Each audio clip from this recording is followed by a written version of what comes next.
Hello বন্ধুরা, সবাইকে শুভেচ্ছা। আছে আমি মাসুম মনোয়ার। আজকে আপনাদের সাথে কথা বলবো নতুন আলু তুলা নিয়ে। এখন এইটা আছি দিনাজপুরে ফুলবাড়ি উপজেলায়।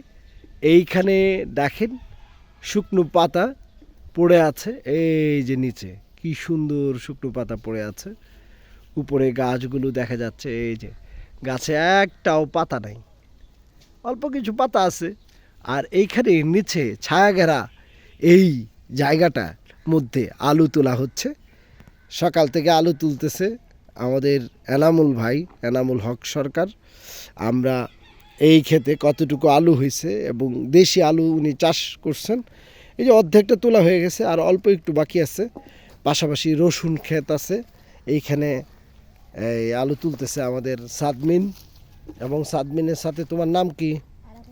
কেমন হয়েছে বলো তো আলু? ভালো হয়েছে? কম না বেশি? ঝাঁকে ঝাঁকে আলু। এই যে দেখেন, এইটা মূলত দেশি আলু। এখানে লাল লাল কিছু আলু আছে, আপনারা দেখতে পাচ্ছেন। এখানে আলুগুলো তোলা হচ্ছে এইভাবে সারিবদ্ধভাবে লাগানো হয়েছিল। এই তোমার নামটা কি? রাফি রাফি রাফি রাফি, হ্যাঁ। আর এই পাশে হচ্ছে রসুন ক্ষেত। এইটা হচ্ছে এখন দুইটা লাইন অবশিষ্ট আছে, বাকিগুলো তুলছে। আর ওই পাশে আছে, আমরা এনাম ভাইয়ের কাছে চলে যাব। এনাম ভাই ওই দিকে আলু তুলতেছে। এনাম ভাই চমৎকার, আজকে সকালে এক বস্তা আলু মাথায় করে নিয়ে গেছে। হ্যাঁ, এক বস্তা আলু। তো আলু এই যে দেখেন, এই যে আমার হাতে আছে আমাদের এই যে এনাম ভাই, এনামুল হক সরকার। উনি হচ্ছে কৃষক এবং খুব দারুণ হাসি খুঁজি একজন মানুষ। তো ওনার জমিনে উনি দেশি আলু লাগাইছেন। এই কতটুকু জমিনে আলু লাগাইছেন ভাই? 5 শতক। 5 শতকে কতটুকু তোলা হয়েছে আলু? আলু এক বস্তা নিয়ে গেছি। এক বস্তা? এক বস্তা কি 50 কেজি না 60 কেজির বস্তা? 60 কেজির বস্তা। 60 কেজির বস্তা। তো আলু কেমন হয়েছে দেশি আলু হিসাবে? এটা দেশির মধ্যে এটা ঠিক আছে। এটা ঠিক আছে, মনে হয় দেশি আলুটা একটু কম হয়। এখন কত করে আছে আলুর দাম? এখন আপনার 1200 সম্ভবত। 1200 টাকা কেজি মন? 1200 টাকা মন। 1200 টাকা মন। তো প্রিয় দর্শক যারা আমাকে দেখছেন, আর কি বড় আলু নেবেন? এইটা হচ্ছে দেশি আলু। এই যে দেখেন, এটা মোটামুটি বড় সাইজ। আমি এখানে যে ছড়াটা দেখতে পাচ্ছি সেটাও হচ্ছে দেশি আলু, এটা বড় সাইজ। কত বড় আলু নেবেন? না না, ঠিক আছে, আলু জাতটা খারাপ না। এটা আলু দেশি আলু হিসাবে এটা খুবই সুন্দর। তো এই অংশটাও রয়ে গেছে। তো এখন 1200 টাকা মন। 1200 টাকা যদি মন হয়, চিন্তা করে দেখেন যে খুব বেশি কিন্তু দাম না আলুর। কিন্তু আমরা ঢাকা শহরে যারা আছেন তারা অনেক দামে আলু কিনে খাচ্ছেন ওই সিন্ডিকেটের কারণে।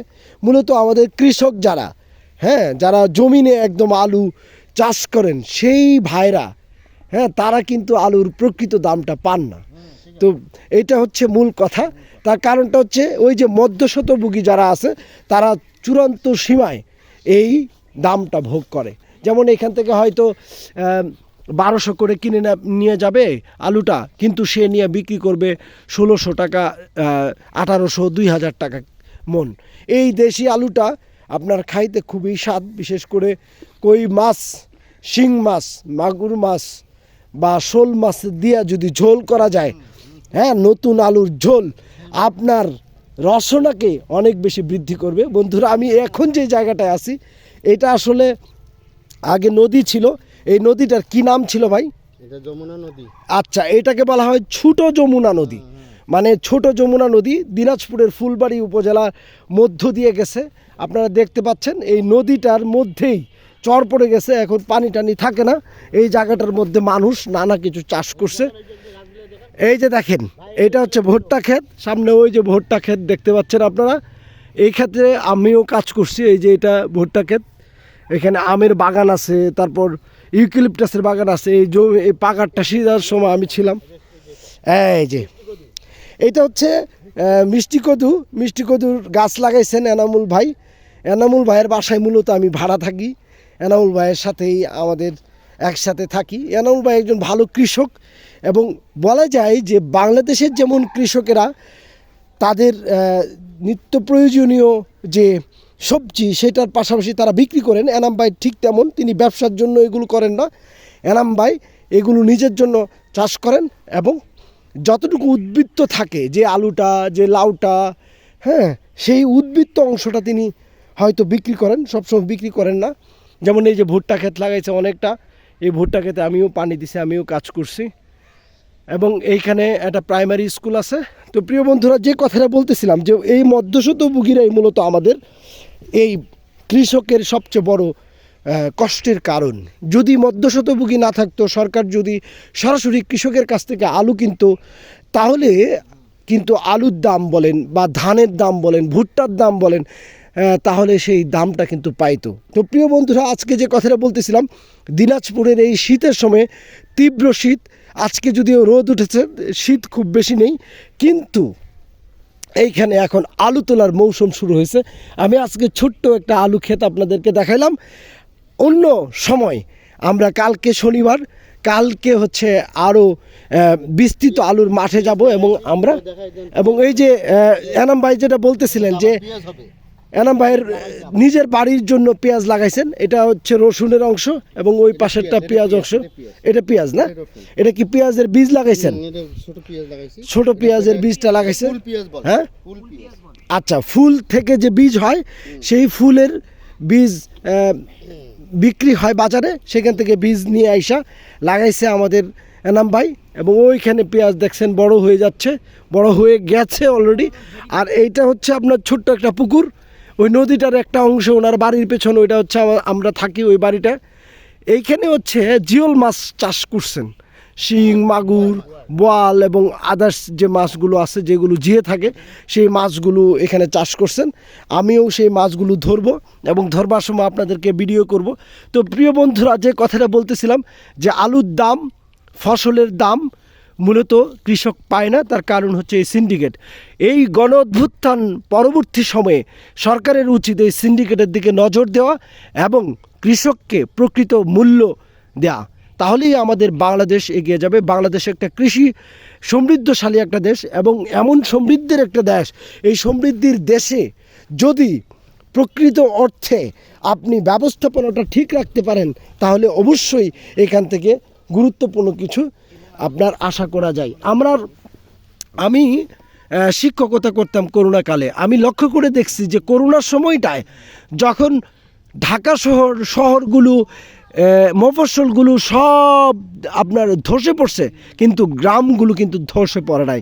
একটাই কারণ হচ্ছে গ্রামে উৎপাদন হয়।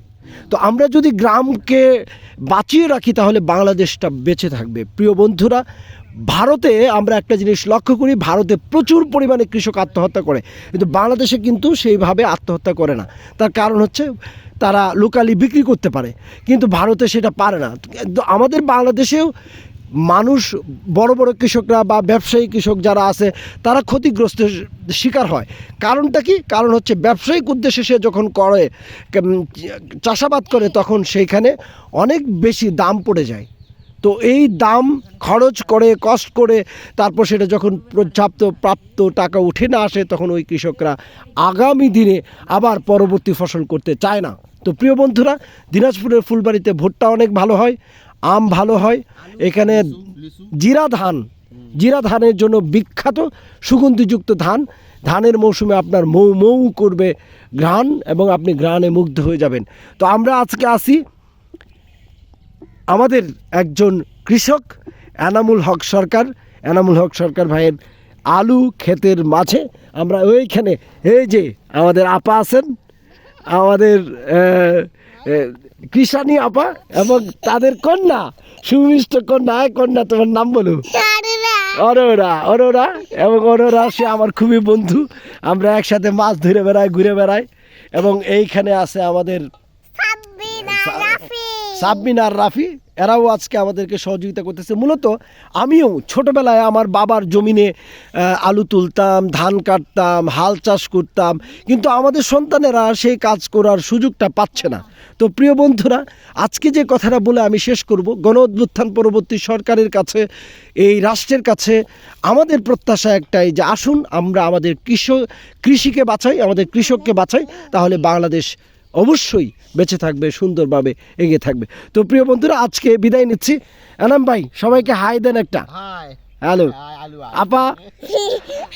আচ্ছা, ঠিক আছে। সামনেন হাই, লাফে এবং তুমি হাই বলো। হাই বলো। তুমি আর একটু দূরে সরে যাও। হ্যাঁ রাইট বলো। বলো কেউ শুভেচ্ছা সবাইকে। তো প্রিয় বন্ধুরা, সবার কাছ থেকে আজকে বিদায় নিচ্ছি। দেখা হবে আগামী দিনে। ভালো থাকবেন। বাংলাদেশের কৃষি বেঁচে থাকুক, বাংলাদেশের কৃষক বেঁচে থাকুক, বাংলাদেশ দীর্ঘজীবী হোক। আল্লাহ হাফেজ।